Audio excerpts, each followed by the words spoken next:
आपने शुरुआत की नरवा गरवा घुरवा वारी से, वो एक खांटी गांव आधारित छत्तीसगढ़ को जानने वाले लोगों के हिसाब से था। उसके बाद आपने गोधन न्याय योजना शुरू की, जो एक उस कड़ी में एक और पड़ाव है। तो कैसी ग्रामीण अर्थव्यवस्था देखना चाहते हैं और गांव का कैसा स्वरूप संरचना चाहते हैं आप, मतलब आपका सपना क्या है? गांधी जी का जो ग्राम स्वराज्य है, गांधी जी कहते थे भारत गांव का देश है और भारत की आत्मा गांव में बसती है। तो यदि हम लोगों ने गांधी जी के इस 85 वर्षगांठ के अवसर पर सुराजी गांव की शुरुआत की, और ये जो नरवा गरवा घुरवा बाड़ी जब बात करते हैं ना, तो ये अब इसको थोड़ा सा अंग्रेजी में बोलेंगे इन्वायरमेंट, आज ग्लोबल वार्मिंग हो रहा है तो लोगों को लगता है बहुत बड़ी बात हो गई है, ग्लोबल वार्मिंग हो रहा है तो अंतर्राष्ट्रीय समस्या। हम नरवा गरवा की बात करते हैं तो छत्तीसगढ़ियापन लगता है, लेकिन वो हमारा अपना है, लेकिन बात तो वही है। और वो लोग जो नहीं कर पा रहे हैं वो हम कर रहे हैं। आज जब हम नरवा का काम शुरू किए हैं, पहले ही साल ही राष्ट्रीय स्तर पर हमारे सूरजपुर को नरवा वाले कार्यक्रम में पहला स्थान मिला है और बिलासपुर को दूसरा स्थान मिला है। तो प्रथम दो इनाम तो हम ले आए। तो हमारा जो, लेकिन ऐसा नहीं है कि उसमें हमने टेक्नोलॉजी का उपयोग नहीं किया। सैटेलाइट से जो इमेजेस हैं, जो फोटोग्राफ्स लिए गए हैं, ज़मीन के नीचे क्या क्या चीज़ें हैं, कहाँ कहाँ फ्रैक्चर्स हैं, कहाँ कहाँ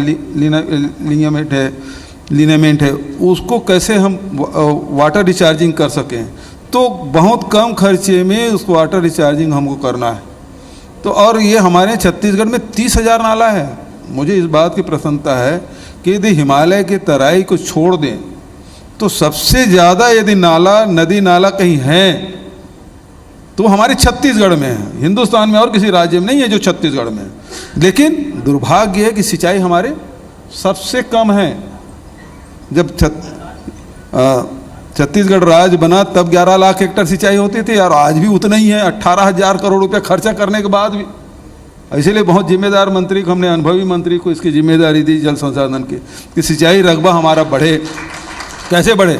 18,000 करोड़ खर्चा करने के बाद आप 11 लाख से 12 लाख हेक्टेयर नहीं कर पाए। तो ये हम कैसे अपने जंगलों को बचाएं, हमारे पर्यावरण में सुधार कैसे हो, हमारे जो लगातार हम पानी उलीच रहे हैं ज़मीन के अंदर से ट्यूबवेल के माध्यम से, उसे कैसे पुनर्भरण करें।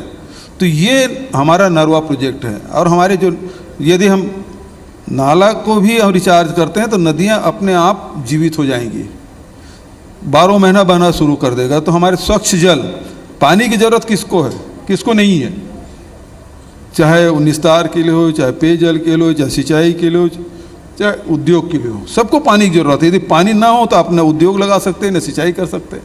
इसलिए हमारे पास वर्षागत जल है, लेकिन उस जल को संरक्षित कैसे करें, उसको सुरक्षित कैसे करें और उसका उपयोग हम कैसे ला सकें, ये हमारी योजना नरवा का है। उसी प्रकार से जो गौठान वाली योजना है वो गरवा से जुड़ा हुआ है। आज गाय की बड़ी पूजा होती है, हम सब पूजा करते हैं, लेकिन कई लोग हैं जो केवल वोट मांगने के लिए करते हैं। परसाई जी के बड़े व्यंगकार थे, रायपुर से उनका बड़ा जुड़ाव था। परसाई जी कहते थे कि पूरी दुनिया में गाय दूध देने काम करती है, अकेले हमारे हिंदुस्तान है जहाँ गाय वोट देने काम करती है। तो आज जो वोट मांगने के जो क्रम चल रहा है, सेवा का भाव उनके में नहीं है, कैसे वोट कवाड़ा जाए ये उनके मनसा है। लेकिन हमारा जो उद्देश्य है, हम गाय की कैसे सेवा कर सकें, पशुधन की कैसे सेवा कर सकें, और उस पशुधन से जो ग्रामीण जन हैं, चाहे वो लैंडलेस लोग हों, उनके आय में कैसे वृद्धि हो सकती है। उससे हम अकेला राज्य है जहाँ हम 2 रुपये किलो में गोबर खरीद रहे हैं। और गोबर खरीदने से पहले तो लोग बड़े मजाक उड़ाए, गोबर कैसे कलेक्ट करेंगे, कैसे तौलेंगे, कैसे नापेंगे। लेकिन हमने ये अब आगे कल हम फिर से वितरित करेंगे तो समझ लो हमारा 10वां किस्त हम देंगे उन लोगों को। अभी तक के 60 करोड़ रुपया दे चुके हैं, 1,36,000 लोग उससे लाभान्वित हुए हैं। और उससे फ़ायदा क्या हुआ?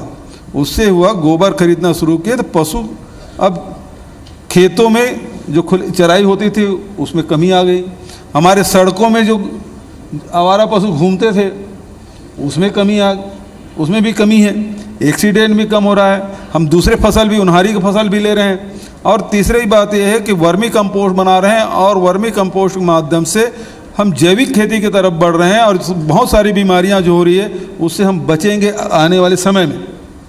लेकिन इस प्रक्रिया में हजारों लोग इससे जुड़े हैं, बल्कि आने वाले समय में इसमें लाखों परिवार इससे जुड़ेंगे, उनके आय में वृद्धि होगी, रोजगार मिलेगा। ये हमारी योजना।